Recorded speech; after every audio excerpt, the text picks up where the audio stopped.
മുട്ട കഴിക്കുന്നത് ക്യാൻസറിന് കാരണമാകുമെന്ന തരത്തിൽ സോഷ്യൽ മീഡിയയിൽ പ്രചരിക്കുന്ന വാർത്തകൾ അടിസ്ഥാനരഹിതമാണെന്ന് ആരോഗ്യ വിദഗ്ധർ.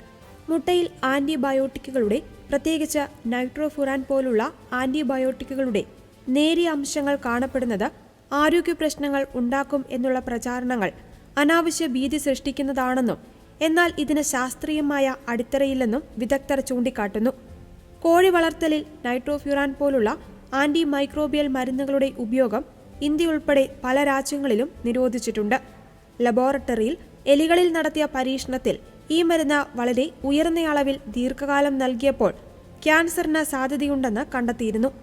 എന്നാൽ ഭക്ഷണത്തിൽ വളരെ ചെറിയ അളവിൽ മാത്രം കാണപ്പെടുന്ന നൈട്രോഫ്യൂറാൻ പോലുള്ള ആന്റി മൈക്രോബിയൽ മരുന്നിന്റെ അംശങ്ങൾ ക്യാൻസറിന് കാരണമാകില്ലെന്ന് ഡോക്ടർമാർ വ്യക്തമാക്കുന്നു. എലികളിൽ ക്യാൻസറുമായി ബന്ധിപ്പിച്ച പഠനങ്ങൾ നടന്നത് സാധാരണ ഭക്ഷണത്തിൽ കാണപ്പെടുന്ന മൈക്രോബിയൽ മരുന്നിനേക്കാൾ 100 ഇരട്ടി ഉയർന്ന ഡോസുകൾ ഉപയോഗിച്ചാണ്. അതിനാൽ നിസ്സാര അളവിലുള്ള നൈട്രോഫ്യൂറാൻ പോലുള്ള ആന്റി മൈക്രോബിയൽ മരുന്നിന്റെ ചെറിയ അളവിലുള്ള ഉപയോഗം ക്യാൻസർ ഉണ്ടാക്കുമെന്ന് കണക്കാക്കാനാവില്ല. രാജ്യത്തെ ഭക്ഷ്യസുരക്ഷാ ഏജൻസിയായ ഫസൈ പതിവായി മുട്ട സാമ്പിളുകൾ പരിശോധിക്കാറുണ്ട്.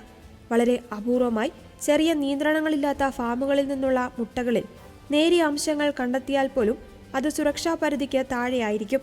ഇന്ത്യയുടെ അനുവദനീയമായ പരിധി കിലോഗ്രാമിന് 1 മൈക്രോഗ്രാമാണ്. അതിനാൽ മുട്ടകൾ സുരക്ഷിതവും പോഷക സമൃദ്ധവുമാണ്. Protein, vitamin B12, choline, omega 3 എന്നിവയുടെ മികച്ച സ്രോതസ്സാണ് മുട്ട. മുട്ട ഒഴിവാക്കുന്നത് ഒരു പ്രതിരോധ നടപടിയായി ഒരു സർക്കാർ ഏജൻസിയോ ശാസ്ത്രീയ സ്ഥാപനമോ നിർദ്ദേശിച്ചിട്ടില്ല. ക്യാൻസർ ചികിത്സയിലുള്ള രോഗികൾക്ക് പോലും എളുപ്പത്തിൽ ദഹിക്കുന്ന പ്രോട്ടീൻ ലഭിക്കുവാൻ മുട്ടകൾ പ്രയോജനകരമാണ്.